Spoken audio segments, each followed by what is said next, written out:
Hello everyone, welcome back to Film Club here on Sunbear Studios. We've had a lot of biopics come out as theatrical releases over the last couple of years. You know, we've had a Queen one, an Elton John one, an Amy Winehouse one, there's been a Michael Jackson one come out this year already. And whilst biopics can give you a real sort of insight into somebody's life and their career and kind of help elevate, especially with music ones, help elevate the music a little bit more, if they're done badly, they do also run the risk of starting to feel like a video version or a film version of essentially a Wikipedia list of achievements.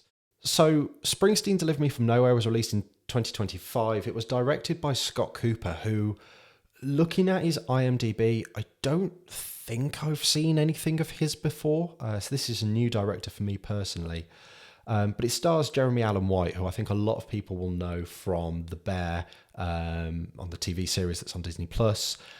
He was also in The Iron Claw, which I thought he was very good in as well. Straight off the bat, I loved this film.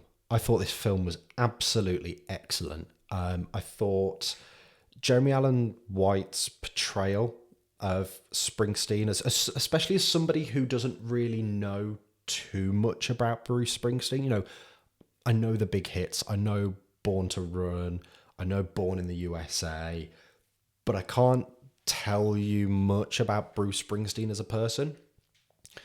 I thought Jeremy Allen White was absolutely brilliant in this. You know, you see him early on in the film really just conveying a sense of freedom when Bruce is performing. And you pick up on that through the performance that Jeremy gives. And as the sort of story meanders and twists and turns, I thought this does a really, really nice job of giving you Bruce's backstory in little chunks so that as he's making decisions in his life, you can see how the present is sort of mirroring the past and how that's then impacting his ability to sort of see and think clearly. You know, ultimately, I think this film does have a strong theme around depression and trauma, but I feel like the way that that's approached and the way that parallels what's going on in Bruce's kind of current timeline as he's making this Nebraska album is really, really well done. You know, at no point do you feel confused or unsure of what's happening, and by giving you those little tidbits, you're able to sympathize with Bruce so much more. You're able to understand him as a person, understand why he's acting in a certain way. There's a moment where he's adamant that Nebraska, the album Nebraska, has to be him playing it sort of in a room on I think it was it an 8-track he was recording on? But very, very raw and stripped down, and he's adamant that that's the art that he needs to put into the world. Whereas his label, who are coming off the back of, was it Born to Run that was the big song that's at the start of the film? His label want, you know, Born to Run 2. They want the big commercial radio hit that's going to go out everywhere and make everybody a ton of money. Whereas he feels like he needs to make this album. You know, he needs to say the things he needs to say. He needs to work through this past trauma that's clearly been plaguing his life for quite a while. And the way that twists and turns, and the way that Bruce as a character interacts with people like his manager. You know, his manager has to be the middle person between understanding Bruce's vision and supporting him, being positive about that and wanting to bring that to life. But he's also got the label coming at him from a different perspective, wanting Bruce, that is, to make that radio hit, to make that commercial success. And he's finding it very, very difficult to sort of be the middle man. And, you know, there's a scene where he goes home and he kind of explains to his wife how his day's been. It sounds mundane, but those little moments throughout the film are just so well done. So well done.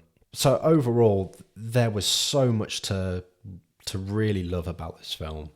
In terms of things that I would do differently, or things that I kind of wish were in there, there's not a huge amount, if I'm being honest. I think the only thing for me that I wish we kind of got a little bit more resolution to was that there's almost a bit of a a side storyline that goes on throughout about Bruce's love life and how he kind of meets this woman, and this woman's got a young girl, but his trauma and his understanding of love doesn't enable him to be present, to be there, and to ultimately sort of see and therefore pursue a future with this woman. And I think that kind of feeds back into this, you know, there's a saying, isn't there, that hurt people. And I think that is really present in this film, especially in this kind of love storyline that's going on. You know, Bruce has got so much trauma going on.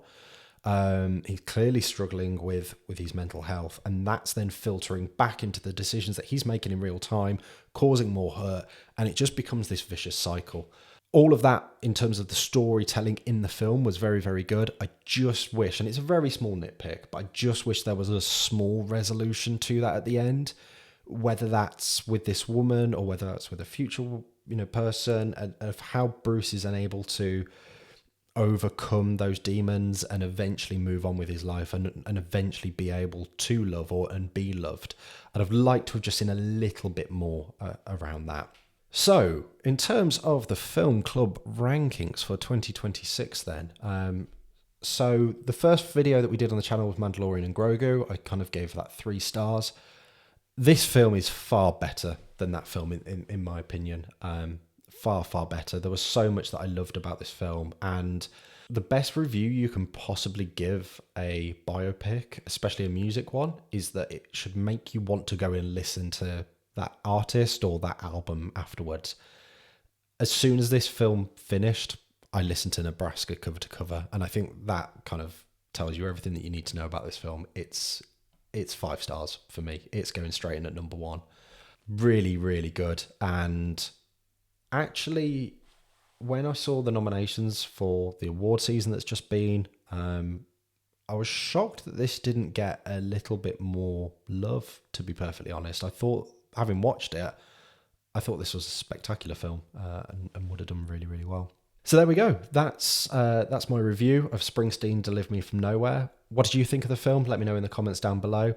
And as I said, I'm going to be making way more of these videos. I've got lots of films to make videos on and add to the Film Club 2026 ranking board. So if you're enjoying the videos that are out so far, please like and subscribe. There's going to be far more of them coming out soon. And also when we get to the end of the year, it'll kind of give us a nice video about looking back over the films that I've watched over that year and kind of seeing what I put where and if time has changed my opinion on certain things.